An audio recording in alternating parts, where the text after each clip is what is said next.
Inalantara ng pagmamahal kay Kim. Feelings ang nadala sa bagyo, di ba? Hindi raw payong. Of course, isegue na natin yung teaser drop ng The Alibay, kinasasabikan na pasilip sa trade launch hinarang ng bagyo. Doon na muna tayo sa, alam mo, kahit na sabihin nilang parang admin ang nagpo-post sa Facebook ni Paolo, the fact again na inaalaw niya yung mga ganon, parang bongga na lang, di ba? Kasi sobrang nakakaloka yung post niya na hindi pa yung ang nadala niya. Feelings lang ang nadala ko. Oo nga. Diyos ko, doon ang isay na naman ako. Correct. Ang Kim Paulandia, talaga nabulabog na naman ang ex at ang iba't ibang social media. Yes, Facebook. Yes, nabulabog na naman at nag-trending na naman ito, nag-viral naman to sa ex. Nakakaloka. Pero alam mo, naniniwala talaga ako na may feelings naman talaga. Oo naman. Hindi naman may yung magaganyan-ganyan. Siyempre, Diyos me naman, ilang projects na pinagsamahan itong dalawang ito. Napakabato na lang siguro ni Paolo kung hindi siya madadala sa mga harot. Sa mga harot ni Kim Chiu sa kanya na di ba? Yeah, at syempre, ngayon palaban na si Paolo. Oo naman, ganyan talaga yung mga ganyang statement ni Paolo. Nakakakilig din. Sabi mo nga, nangingisay ang mga fans. Pero talaga, come to think of it, naiisip talaga i-post yung mga ganong bagay. Oo nga. At sumakto talaga itong rainy season na to, bagyo season na ito, yung mga ganyan. Mga ganyang paandar ni Paolo o ng admin. Siyempre, tinatanong muna ng admin ng social media ni Paolo. Hindi yan ina-allow pag hindi approve. Pag hindi approve, natatangi lang naman si Kim na talagang siya talaga yung meron siya sarili di ba? Meron siyang sarili talaga. Tapos yung iba, pero hindi meron din siyang admin. So, meron din siyang admin. Yun naman yung admin niya, pang ano naman yun, pang pelikula, pang mga content niya pagdating sa mga endorsements, sa iba pang mga ganap. Pero pagdating sa mga daily routine niya at kung anik-anik pa, ay naman, si Kim talaga yon. Kahit yung, hindi ko lang na-post kahit ngayon yung kanilang mamaya natin i-segue yon. Pero ano kaya ano kayang ginagawa ni Kim at ni Paolo sa panahon ngayon ng tag-ulan? Katulad din ng ginagawa natin sa panahon ng tag-ulan. Nagraradyo din tayo. Nagraradyo din sila. Kumakain, syempre. Sorry. Natutulog at kung ano-ano pa. Katulad mo, paubo-ubo ka. Umuubo rin naman sila minsan. Talaga? Yeah. Kasama ka ba sa bahay nila? Everyday? Pero anyways, kasi yung parang yung The Alibay, meron na siyang teaser drop. Actually, ipapalabas sana yun sa trade launch. Kaya lang because of this weather, yung bagyo-bagyo, yung lakas ng ulan na yan araw-araw, napopostpone ng ang trade launch. Naalala ko last week, nag-trade launch ang TV5 na supposedly pupuntahan ko pero hindi ko na napuntahan kasi nga dahil din dito sa show natin, hindi ko napuntahan yan. So this week sana may trade launch nga sila pero dahil sa bagyo. Oo nga Ako excited ako dun sa trade launch na yon. Kaya lang hindi naman sila nag-invite ng press doon. Pag trade launch kasi, di ba? Advertisers. Dati kasi pag trade launch, isinasama ng mga press. Oo, pero ngayon kasi. Ngayon hindi na. Tsaka wala na, ewan ko ba parang paliit na ng palit ng mundo ng showbiz, di ba? Ilan na lang lumalaki rin kasi nga naka-live din sila minsan. So yung trade ibig launch sabihin, na yun, yung mga taong dapat naiimbitahan, yung mga katulad natin, dati naiimbitahan tayo sa mga trade launch, sa mga press conferences, ngayon hindi na. Di ba? Parang piling-pili na, parang ang ginagawa ng iba, mag-invite na lang ng isang host, tapos itatanungin na lang sila tungkol sa pelikula and all, and then i-online na lang. Tapos limited lang yung mga iniimbitahang media. Kasi ganun nga ang ginagawa sa press con. Actually, before, sa invitation pa lang, pagsasubmitin ka na ng question. Tapos, depende pa yun kung i-approve nila. Pag in-approve nila, sa press con mismo, merong host na magtatanong. Siya talaga magtatanong dun sa mga artista. Hindi na nabibigyan ng chance ang mga reporter na nag-submit. Pero meron din naman ibang press con na yung mga reporter pa rin ang pinagtatanong. Yun naman ay para bigyan din naman ng pagkakataon yung mga nandoon, di ba? Na alam nilang hindi makaka-offend or makakakurot ng bonggang-bongga. Hindi rin kasi maganda kung sa media sa mga pinagtatanong. Unlike pag ang reporter mismo, maganda yung follow-up. Saka merong aminin natin, pag ikaw ang gumawa ng tanong sa sarili mo, mas nadideliver mo ng tama Tanong ko sa'yo. Okay. Pag naimbitahan ka sa press con ni Kim at saka ni Paolo, maliban sa tanong na kayo na ba, ano pa ba yung pwede mong itanong sa kanila para lang ma-confirm na sila na nga? Or maano sila, mahilot sila, or ang tawag dito, mapilit sila na aminin kung ano ang status ng kanilang relasyon. Kasi nung nag-attend ako ng press ko ng My Love Will Make You Disappear, di ba, kahit wala naman ako sa line-up, tinawag ako ni MJ Felipe at pinagtanong ako. So, nagtanong ako biglaan yon. Baka yun lang itatanong ko, pero lalagyan ko lang ng medyo matindihan. Like, for example, kung ano ang mga ginagawa ni Kim Chu para araw-araw para lalong kinikilig si Paolo, and vice versa din. Kasi kung tatanungin ko, mag-jowa na ba kayo? Di ba? Parang yes or no lang ang sagot ko. Unlike kung, kasi nga, yung question na yun, maraming pwedeng isagot eh. Like, yung pinagsamahan lang for today. Like, halimbawa, sabihin niya, nagdadala ng, dati ang sagot, pag nagdadala ng mga food for Paolo, kinikilig siya pag gano'n. Ganito, ang tatanong ko naman kung sakali maimbitahan ako sa press Kahit di ka maimbitahan, magtanong ka na. Magtatanong ako through social media. Natigalgal siya pa. Oo. Hindi, tatanong ko sa kanila, gaano nyo namimiss o ano ang mga namimiss nyo sa isa't isa kapag hindi kayo magkasama. Okay. Magano kasi mula kasi nung linlang hanggang sa Secretary Kim, hanggang sa May Love Will Make You Disappear, hanggang sa The Alibi, di ba magkasama sila almost every day? Yes. Almost, hindi ko naman sinasabing every day. Siguro kung may... Kasi kahit naman hindi sila magkasama, nag-workout sila, may mga bonding sila. Okay. Di ba? Yun ay tatanong ko sa kanila. Tapos siguro pipilitin ko sa kanila. Wag nyo naman sagutin na hindi na-miss ko naman kasi nagkakasama ka. Nakikita naman kami, nag-uusap naman kami. Well, pwede naman ganon. Nag-uusap naman kami, nagte-text, ganyan-ganyan. Nakikita ko naman sa social media. So, on a personal note, na hindi kayo magkasama, ano ang nami-miss ninyo sa isa't isa? At gaano katindi ang pagkasabik nyo sa isa't isa kapag hindi kayo magkasama? So, siguro ako si Paolo, sagutin ko yung mga ngiti ni Kim Chu. Yung pagiging bubbly niya.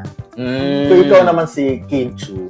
Yung mga harot niya, yung mga harot sa akin ni Paolo. Sumasagot, Ay na yung mga harot sa akin ni Paolo, yung mga unpredictable na banat ni Paolo. Katulad dun sa mga nangyayari, 'di ba? Pag nagmo-motor itong dalawang ito at nagkakasama, bigla na lang merong mga paandar itong si Paolo na nagugulat talaga si Kim na parang unguarded siya, hindi niya alam kung saan nagmumula itong kalandian ni Paolo sa kanya. Ako siguro, itatanong ko lang, ano ang sikreto para yung dalawa para hindi talaga pagsawaan ang isa't isa. Kasi for almost, kung everyday kayo magkasama, di ba, sometimes gusto mong medyo may day off ka, parang gano'n. So ano ba ang sikreto? Pwede nang i-share para at least yung lagi nyo pa rin kinasasabi ka ng isa't isa. Mga gano'n. Pero syempre, mga ganyang question, matatanong mo lang yan pag yung ganyan, yung malapitan. Pag open forum kasi minsan, na-off silang sila. Na-off sila, medyo na-overwhelmed sila. Parang medyo meron defense mechanism kaagad sila. Yes, ang dami-dami nakikinig, dami nanonood. Unlike kung kayo-kayo lang, halimbawa isang sit-down interview lang yun, mas masasagot nila eh. Ito ang suggestion ni Tapet Roque, Prince Caleb. Sabi niya, pakitanong po sa Kim Pao na bukod sa jogging at pag-gym, ano pa pong ginagawa na pag magkasama? Medyo, dito dapat diretso. Maliban, magkasama na wala kayo sa harap ng camera. Kumbaga, kayo lang dalawa, hindi nag-jogging, hindi nag-workout, yung mga tipong ganon. Ano ang ginagawa niya pag magkasama? Pero ang dami kasing pwedeng palusot dito eh. Oo, lalo si etong Kim, dalawang to, parang tatawa pa yun. Nako, etong si Kim at saka si Paolo, na master na nila ng dalawa ang medyo ang pakilig na hindi ibinibigay kung ano ang totoo. Diba? Pero may mga ganyan love team na master na nila itong mga to. Pero syempre, kahit paano itong dalawang ito dahil mabait naman sa kanilang mga fans at napakarami talagang supporters all over the world to the point na gumagastos, isusubo na nga lang, isusubo na nga lang yung ibibili ng pagkain. Hindi may mga ganon. At bibili na lang nila kung ano yung gusto nilang bilhin. Parang hindi nila gagawin to at ibibigay na lang para sa Kim Pao. So itong mga ganitong gawain ng mga Kim Pao, syempre nakakapagpalusaw ito sa puso, lalo ni Kim at ni Paolo. So bilang pagtanong siguro ng utang na loob, syempre hindi naman magdadamot itong dalawang ito na magpatikim. Siguro kahit mga ang level ay mga 5 sa 10. Wow. Diba? Gagawin itong 5 dalawang out of ito. 10. Oo, yes. Ayan, okay. Sa kasalukuyan, walang opisyal na kumpirmasyon mula kina Paolo Avellino at Kim Chiu tungkol sa kanilang tunay na relasyon. Gayunpaman, maraming tagahanga ang kinikilig at nag-uusisa sa posibilidad ng mas malalim na ugnayan sa pagitan nila, lalo na matapos ang kanilang matagumpay na tambalan sa pelikulang My Love Will Make You Disappear.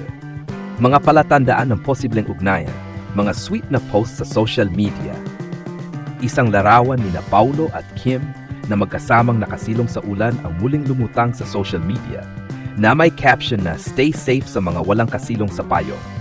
Isa pang larawan na may caption na "Sayang hindi ako nakapagdala ng payong. Feelings lang ang nadala ko." Sa kanilang pelikula, maraming manonood ang humanga sa kanilang natural na chemistry na nagpatibay sa haka-haka na mas malalim na ugnayan sa likod ng kamera. Mga reaksyon ng netizens. Habang marami ang kinikilig, may ilan ding netizens na nagdududa sa mga post.